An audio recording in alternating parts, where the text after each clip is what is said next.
It's been absolutely gripping watching the unfolding story of St Anne's. And this new building, I think, will say quite firmly, this is who we are. We're in the learning business. We're in the teaching business. It's a sign of the new Oxford, and it's a sign of our own continuity with the past.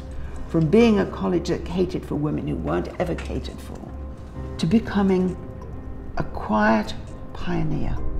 And all of that is embodied in the architecture of the new building, I think.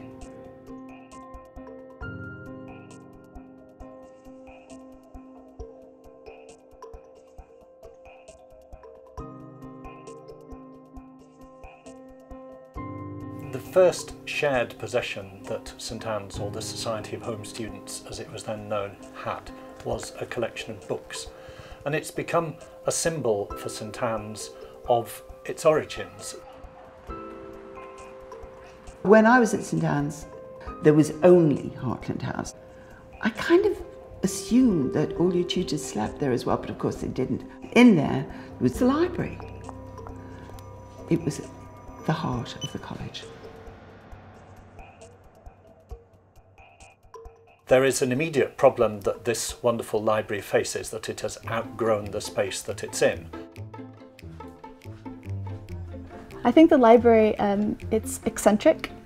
In terms of working environment, our library is absolutely lovely. I love the library's aesthetic. I love how kind of cozy it feels. It's kind of like a home away from home.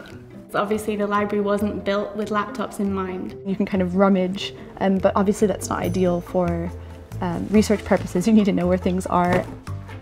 The Hartland House Library, fantastic though it is, has 73 reader spaces unless you're sitting on the floor. The new building is going to provide 200 reader spaces. They all have views, they can all control their own environment. There's no complex interface. But I must stress, it's very hard to make it simple. It requires an awful lot of people to do an awful lot of work.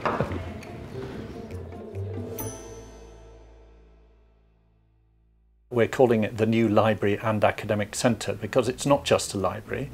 There are going to be seminar rooms, conference rooms.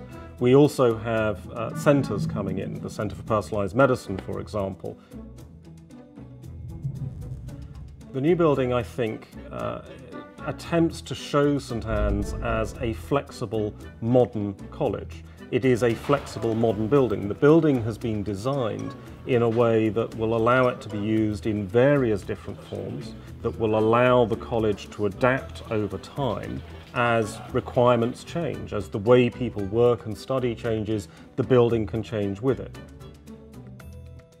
We like to think now that we are building a college for the 21st century, which will still be performing the functions it performs now in the 25th, 26th century.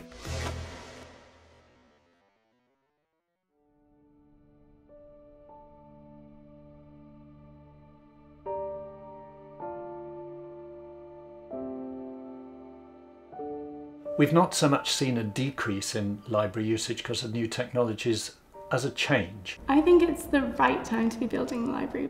What we're really looking for is a way to incorporate the more traditional resources with the new resources in a really good working space. And I think that's the most important thing about a library at the moment, and especially a library at Oxford, is that you've got a space where people can leave their rooms and go and do their work and have a really healthy work-life balance by separating the two. We don't want students locked away in their rooms, not interacting with each other. That's not how you learn, and it's certainly not how you learn at Oxford. The digital age may push people towards that. Oxford, I think, needs to take people away from that. We learn at Oxford through debate, through discussion, through interaction with each other, and that's where the value, I think, comes in the new style of library in the digital age. Academic study is at the centre of everything we do, and actually we quite like the world to see that. And having a library absolutely as your doorstep, what could be better? Then you look past it and you see the first St Anne's building, Hartland House, and you walk through those bronze doors. And you'd have to come from Mars not to feel at home.